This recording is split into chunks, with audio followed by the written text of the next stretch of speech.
Color is all around you, but why is it so powerful at influencing perception? In this video, you'll learn why color has meaning, what are those meanings, and how to choose the right color combinations for whatever you're designing. You can download a free PDF of this information. I'll put a link in the description. First, why does color have meaning? The answer can be found in ecological valence theory. Here's the gist. The entirety of your color preferences, from most favorite to least favorite, falls in direct accordance with your emotional experience with each color. If your favorite color is blue, then throughout your life, you've had the most positive experiences with blue objects.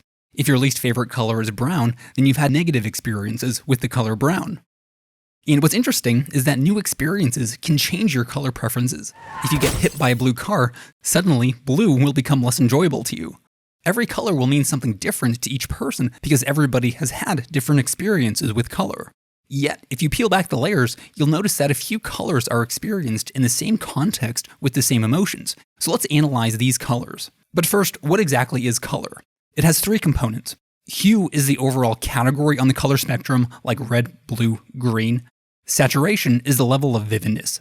And value is the level of whiteness or darkness. And let's start with the most basic color value, white and black. Suppose that you're designing a website. Should it be light or dark? Well, what's something universal about these colors? Something that everyone across the world would experience while looking at these colors. How about visibility? White is light, whereas black is darkness. Plus, white is an empty canvas. Anything on a white background is usually more noticeable and visible. So if your website has light colors, any actions on this website are going to feel subconsciously more visible, which could be good or bad, depending on the website. In one study, people were more likely to donate money when they were standing near an image of eyes. When it feels like people are watching our behavior, we behave in socially desirable ways. So if you're designing a website for a nonprofit, a white color scheme might be useful. Any actions on this website, such as donating or not donating, will feel more visible to the outside world. A dark website might be less effective at getting donations because this action might feel less visible. Yet, that same dark color scheme might perform better for websites in which visibility is a bad thing, like a promiscuous website. Or consider a social media site. If users want to capture attention and build a following, they might prefer a light color scheme because it feels like their content will be more visible to other users. But if they're on this platform to procrastinate from work, something that they shouldn't be doing, they might prefer a dark theme to hide their behavior. Visibility is one trait of white and black. Do you see another? Black looks heavier, doesn't it? White is the absence of color, so it feels empty and lighter. And again, this weight could be good or bad. Look at these two packages of chocolate. If this chocolate is supposed to be lighter and healthier, a white package should perform better. But if this chocolate is supposed to be rich and filling, then a darker and heavier package should perform better. And same with durability. Dark products, like this microphone, just look more durable. And same with abstract heaviness. You typically want prices to feel lighter and smaller, so you should place them on light backgrounds. Dark backgrounds will make them feel heavier and thus more expensive. Another trait is actionability. White is empty, so it facilitates movement and action. Dark colors can feel cumbersome and restrictive because of their heaviness. Therefore, what's the goal of your website? Do you want people to take action, such as signing up and purchasing? Then use light colors. Do you want people to spend more time on your website? Then use dark colors to weigh them down. To recap, color value can influence visibility, heaviness, and actionability. Next is saturation. So which side is better? Well, what's unique about a highly saturated color? It's more noticeable, right? Therefore, what objects in the sensory world are very noticeable? One example is size.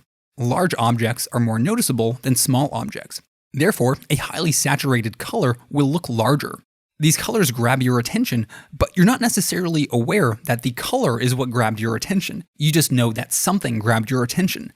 And based on your everyday experience, large objects typically grab your attention. So your brain is tricked into believing that this object is larger in size. In one study, people who wanted a large suitcase preferred a saturated orange, but people who wanted a small suitcase preferred a less saturated orange. In another study, people took more food when they were holding a highly saturated container because the container seemed larger. So if you want something to seem larger, choose a highly saturated color. Just like size, proximity is another trait that grabs attention. Nearby objects are typically more noticeable. And what's interesting is that it's not just spatial distance. Let's say that you're running a promotion that ends by a certain date. Usually, you want to make this deadline feel closer in time to motivate people to take action. Therefore, you can choose a highly saturated color for this date. Since this date will become more noticeable, It triggers their everyday experience in which nearby objects are more noticeable, so this deadline will feel closer in time. Across many studies, researchers have confirmed that our mental imagery is less vivid and colorful for events in the distant past or future. In one study, people were asked to color a blank drawing of a party. If this party was occurring in 5 years down in the future, they used more variations of gray because their mental imagery was less vivid and colorful. In another study, if a fundraiser was occurring in the distant future, people donated more money if the imagery was in black and white. And it's not just distance in space or time. It also happens with social distance. Consider luxury brands. Luxury brands are aspirational. We desire them because they seem distant from us. In fact, research shows that ads for luxury brands perform better when there's more distance between the product and the model, and you also prefer these brands when you're standing farther away from them.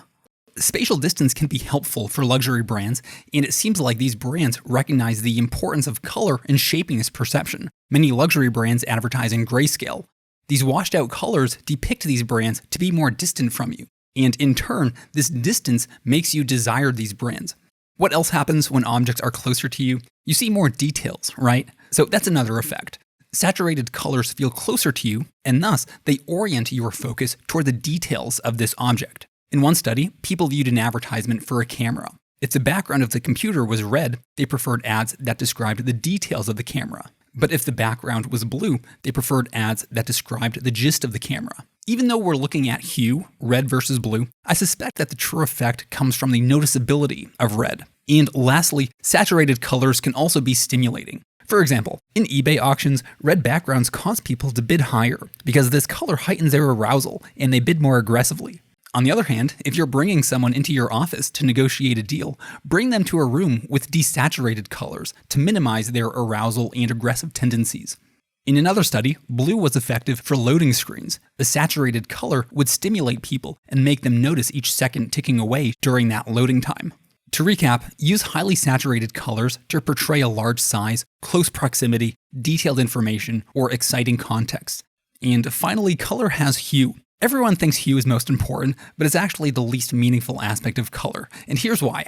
Hues are linguistically derived. In other words, every culture categorizes the color spectrum in their own subjective way.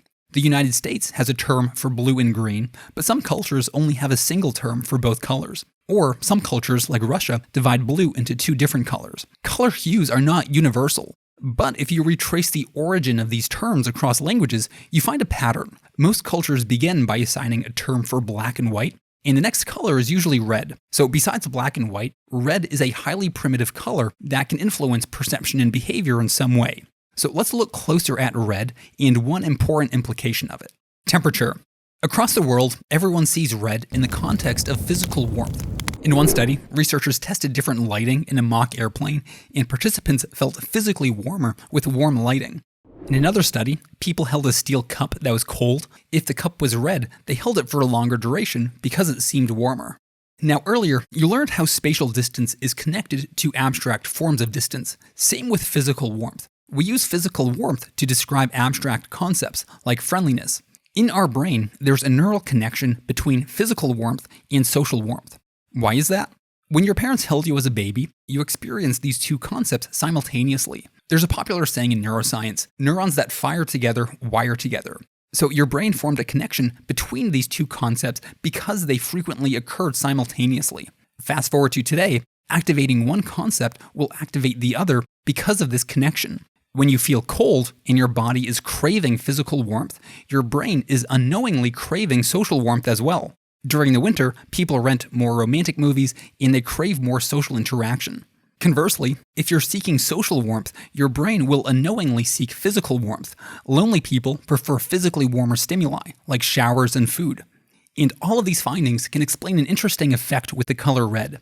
Multiple studies show that people seem more attractive in red shirts. Why is that? Well, objects in red seem physically warmer. And if you're seeking social warmth, your brain will misconstrue this physical warmth for the social warmth that you're seeking. So red might be a good color if you sell something that has social benefits, like a dating app, conference, or any type of social event. Now that we looked at the meaning of color, how do you choose the best color scheme? Here are some combinations and when to use them. A monochromatic scheme is the same hue with different levels of saturation or value. These colors look similar, and people group colors that look similar, so your design will look more coherent and united. Analogous colors are adjacent hues, and same thing here. You have a little more variety and flexibility, so you could use it for larger contexts like a room or an advertisement. A complementary scheme has hues on opposite sides of the color wheel. These colors will have the strongest contrast, which can be useful to capture attention, and it's also useful to depict conceptual differences. Subconsciously, if two things look visually different, they will seem conceptually different. That's why infomercials depict problems in black and white, yet solutions in vivid color. You confuse this visual difference for a conceptual difference. Something seems different, therefore the product must make a big difference. But this contrast can also be harmful. In the United States, we symbolize political parties with color. Red states are Republican, blue states are Democrat. But these colors, because of their strong contrast, will imply more polarized beliefs. A continuous color scheme has more visual unity, and thus it implies more conceptual unity among these people and beliefs. So if you want two objects to seem conceptually different, use two colors that have a lot of contrast. These two things will seem more conceptually different. But if you want two objects to seem more similar, then use similar colors. Finally, a split complementary, triadic, and square color scheme can give you a decent variety of colors for large-scale branding guidelines or projects. And that wraps up this video on color. If you need to choose a color in the future, you can refer to my PDF for a summary chart. Just scan the list of meanings for something that you want to trigger or communicate, and then look at the corresponding colors that can help you achieve this meaning.